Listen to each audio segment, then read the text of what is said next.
Good morning everyone. आज हम लोग एक नया टॉपिक लेके चल रहे हैं, फ्रिक्शन। फ्रिक्शन मीन्स, जैसा कि मैंने लिखा है, घर्षण होता है। घर्षण क्या है? एक प्रकार का एक गुण है। ठीक है, ये एक प्रकार का गुण है जो कि जब एक बॉडी दूसरे बॉडी के ऊपर क्या करता है, स्लाइड करता है, मूव करता है, तब ये गुण प्राप्त होता है। ठीक है, तो यहाँ पे फ्रिक्शन का मतलब जो है वो हम आप लोगों को बताते हैं कि व्हेन अ सॉलिड बॉडी, ठीक है, when a solid body slide over a stationary body, ठीक है, जब वो स्लाइड करती है किसी भी स्टेशनरी बॉडी पे, a force is exerted by stationary body. क्या करता है? जैसे कोई एक सरफेस है, ये सरफेस हमारा जो होता है इसे हम लोग कहते हैं स्टेशनरी बॉडी। स्टेशनरी बॉडी, और इस पे कोई सॉलिड बॉडी रखी हुई है, ठीक है। जब ये क्या करती है बॉडी, जब स्लाइड करती है कहां, स्टेशनरी बॉडी पे, तो क्या करता है, एक फोर्स एक्सर्ट करता है, जनरेट करता है, ठीक है। एक फोर्स यहां पर जनरेट होता है, ठीक है, जो क्या कहलाता है, फोर्स ऑफ फ्रिक्शन कहलाता है। क्या कहलाता है? फोर्स ऑफ फ्रिक्शन कहलाता है, ठीक है। और ये फोर्स ऑफ फ्रिक्शन, ये जो फोर्स ऑफ फ्रिक्शन है, ये फोर्स ऑफ फ्रिक्शन को हम लोग एफ से डिनोट करते हैं, ठीक है, कैपिटल एफ से। Force of friction is always direction of opposite to the moving motion. Moving motion, जिस डायरेक्शन में ये बॉडी मूव करेगी, सपोज दैट ये बॉडी अगर इस डायरेक्शन में मूव कर रही है, तो यहाँ पे जो फोर्स ऑफ फ्रिक्शन जनरेट होगा वो इस डायरेक्शन में जनरेट होगा, ठीक है। कुल मिला के यही है, जब कोई बॉडी, सॉलिड बॉडी यानी ठोस वस्तु, किसी भी स्टेशनरी स्थिर बॉडी पर, ठीक है, स्थिर वस्तु पर स्लाइड करे, ठीक है, जब स्लाइड करे तो वहां पर एक फोर्स जनरेट होता है, जिसे हम लोग क्या कहते हैं, फोर्स ऑफ फ्रिक्शन या घर्षण बल कहते हैं, ठीक है। अब इसके बाद ये जो फोर्स ऑफ फ्रिक्शन है, ये ऑलवेज अपोजिट डायरेक्शन में होता है। किसके? जो मूविंग बॉडी होती है या डायरेक्शन ऑफ मोशन जो होता है उसके जस्ट अपोजिट होता है। डायरेक्शन ऑफ मोशन, अगर ये बॉडी इस डायरेक्शन में मोशन कर रही है तो हमारा force of friction just opposite direction में काम करेगा, ठीक है। अब इसके बाद हम लोग देख लेते हैं,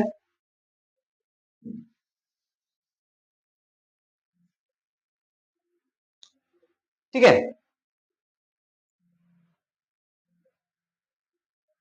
हाँ, एक चीज और, फोर्स ऑफ फ्रिक्शन हो गया और डायरेक्शन हो गया। यहां पे ये जो प्रॉपर्टी है, जो जब कोई बॉडी किसी स्टेशनरी बॉडी पे स्लाइड कर रही है, तो ये जो स्लाइड होने की प्रॉपर्टी है, यानी ये जो फोर्स एक्सर्ट करने की प्रॉपर्टी है, या जो क्या कहते हैं, इस बॉडी को रेजिस्ट करने की जो बॉडी है, रोकने की जो क्षमता है, उसे हम लोग क्या कहते हैं, फ्रिक्शन कहते हैं। इस प्रॉपर्टी को हम लोग क्या कहते हैं, फ्रिक्शन कहते हैं, ठीक है। इतना बात ध्यान रखिएगा। विदाउट फ्रिक्शन, विदाउट फ्रिक्शन इस धरती पे हर एक चीज असंभव है, ठीक है। फ्रिक्शन हर जगह जनरेट होती है। अगर फ्रिक्शन लेस हो जाए, फ्रिक्शन लेस हो जाए,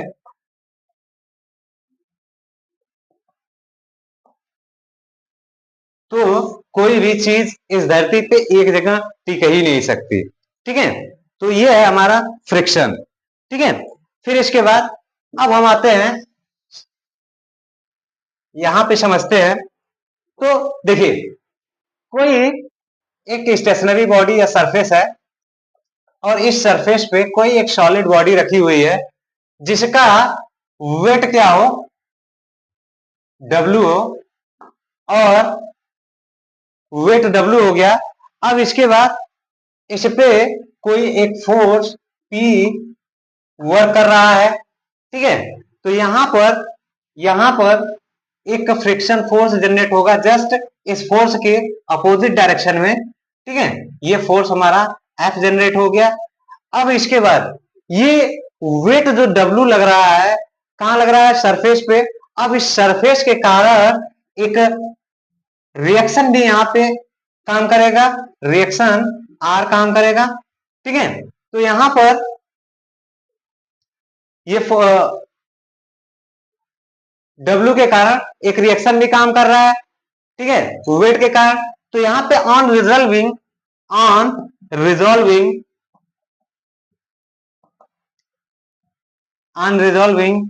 इन दिस फिगर,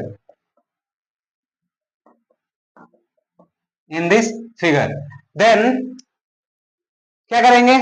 वही कंडीशन है हमारा, ठीक है।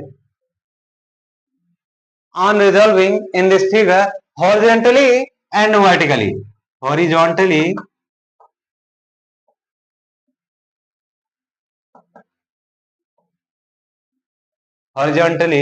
एंड वर्टिकली,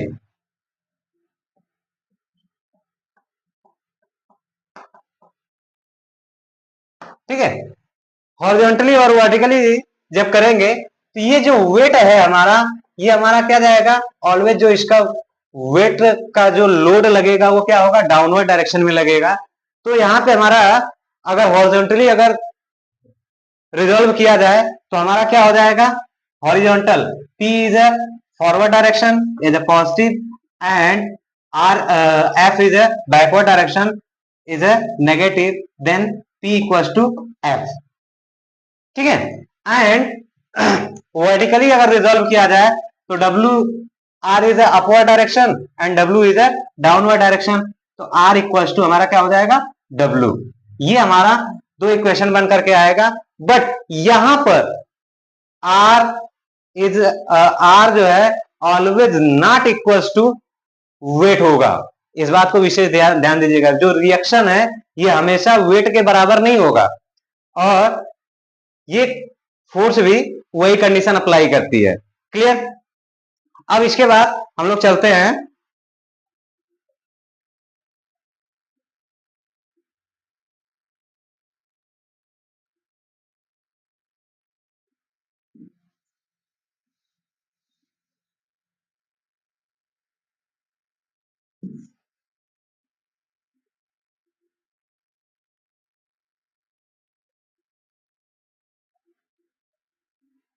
अब इसके बाद हम लोग चलते हैं कि कोफिशिएंट ऑफ फ्रिक्शन,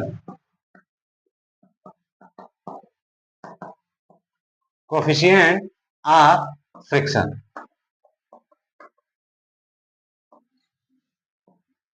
इसे कहते हैं घर्षण गुणांक।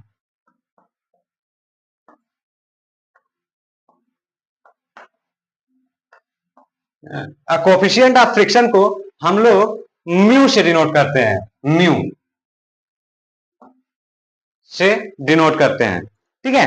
तो कोफिशिएंट ऑफ फ्रिक्शन क्या होता है कि it is defined as the ratio of the limiting force of friction to the limiting force of a friction to the normal reaction, to the normal reaction by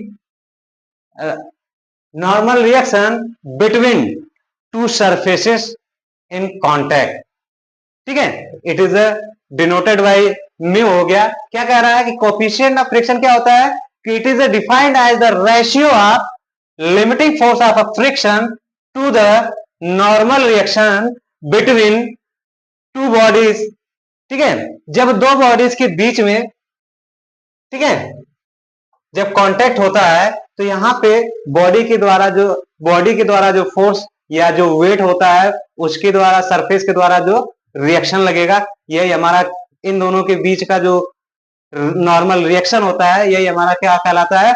coefficient of friction कहलाता है। तो यहाँ पे हम लोग देख लें क्या कह रहा है कि म्यू म्यू इक्वल टू क्या आ रहा है कि limiting force of friction, limiting force of friction upon normal reaction. ठीक है, limiting force of a friction, यानी ये जो है हमारा लिमिटिंग फोर्स ऑफ फ्रिक्शन क्या हो जाएगा, एफ अपॉन आर, यानी mu equals to F upon R, then F equals to mu R भी हम कह सकते हैं। क्लियर। अब इसके बाद एंगल ऑफ फ्रिक्शन, ठीक है, angle of friction, angle of friction, angle of friction कहां बनता है ये हम लोग देख लेते हैं। एंगल ऑफ फ्रिक्शन, कोई एक बॉडी है, सॉलिड बॉडी किसी स्टेशनरी बॉडी पे रखी हुई है, ठीक है, किसी स्टेशनरी बॉडी पे रखी हुई है, इसमें कोई फोर्स पी फोर्स से काम हो रहा है, इसका वेट W है जो ऑलवेज डाउनवर्ड काम करेगा, इसका जो रिएक्शन है वो अपवर्ड डायरेक्शन में काम करेगा R, और फोर्स जो है F, F ये हमारा एफर्ट के जस्ट अपोजिट डायरेक्शन में वर्क करेगा, ये हमारा है। अब इन लिमिटिंग फोर्स ऑफ फ्रिक्शन और नॉर्मल रिएक्शन के बीच में जो एंगल डेवलप होता है उसे हम लोग क्या कहते हैं, एंगल ऑफ फ्रिक्शन, यानी it is defined as the angle made by the resultant of limiting force of friction to the normal reaction. ठीक है, कहने का मतलब ये हमारा रिएक्शन आ जा रहा है और ये हमारा फ्रिक्शन ऑफ फोर्स है, और इन दोनों का जो रिजल्टेंट हो रहा है वो हमारा क्या बन रहा है, रिजल्टेंट, इसे डिनोट कर सकते हैं एस से। तो ये जो हमारा रिजल्टेंट है, और आर और यस के बीच में जो एंगल बन रहा है इसे ही हम लोग क्या कहते हैं, एंगल ऑफ फ्रिक्शन। तो इसकी डिफिनीशन या इसको समझना है सबसे आसान है, क्या है कि angle of friction is defining as the angle made by limiting limiting force of friction to the normal reaction. ठीक है, यानी लिमिटिंग फोर्स ऑफ फ्रिक्शन और नॉर्मल रिएक्शन के बीच में जो रेशियो डिफाइन हो रहा है वही हमारा क्या कहलाएगा, angle of friction. It is denoted by phi, it is denoted by phi. Angle of friction को हम लोग फाई से डिनोट करते हैं, तो tan phi equals to this angle, तो क्या हो जाएगा, एफ अपॉन आर। ठीक है, F upon R equals to, F equals to हमारा क्या था, mu R upon R, then R and R is a cancel, then mu, यानी tan phi equals to mu.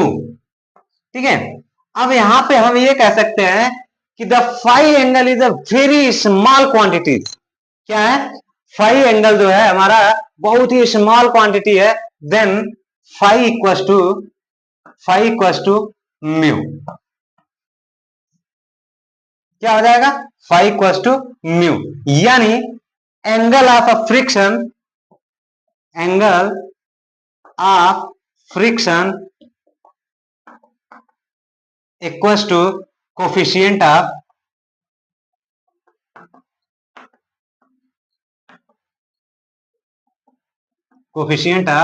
Friction. Clear. अब यहां पर हम एक छोटा सा एग्जांपल देख लेते हैं। क्या है एग्जांपल्स,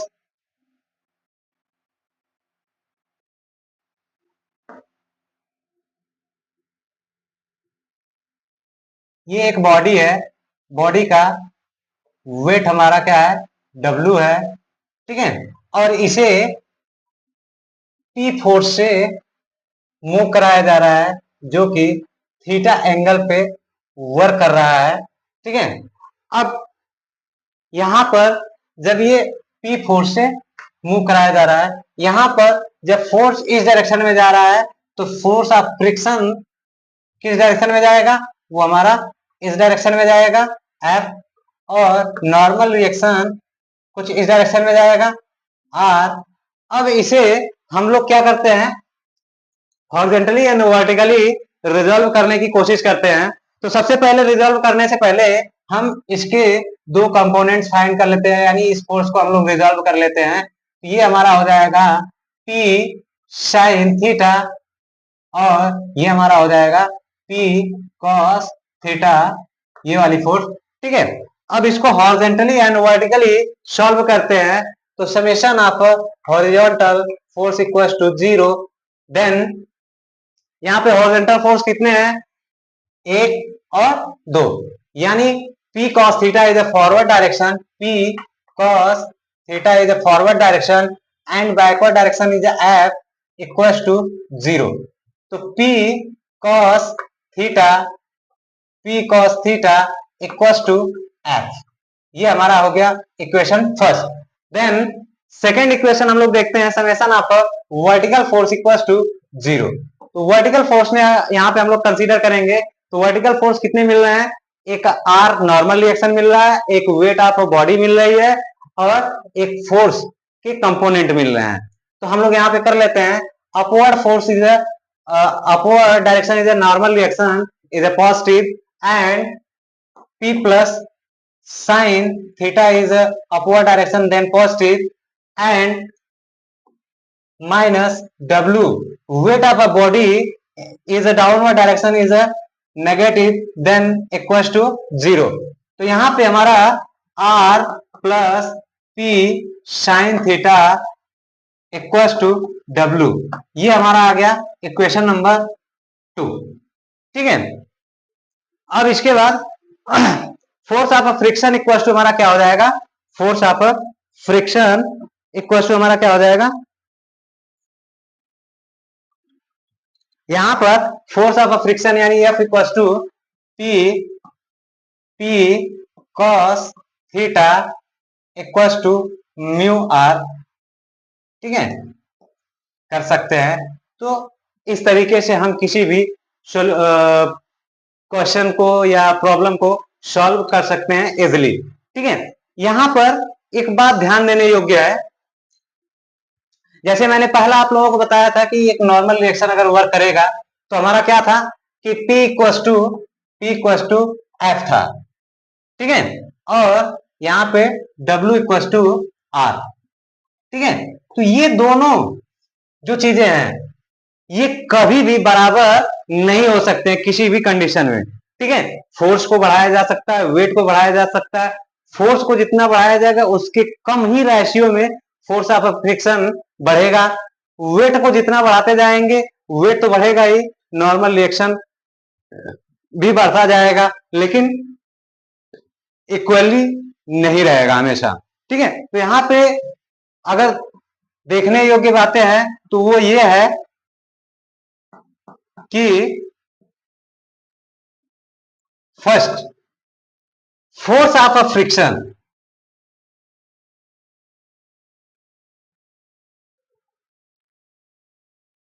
हाँ फोर्स क्या है यार,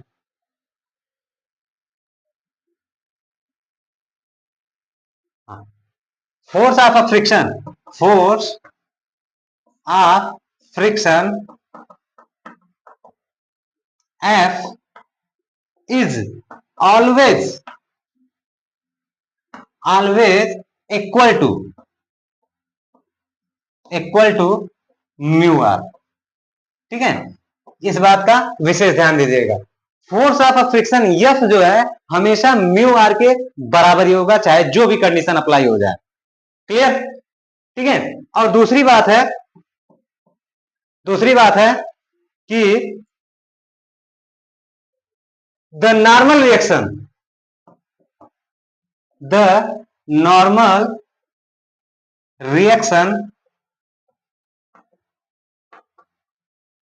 is not equal equal to the weight of a body.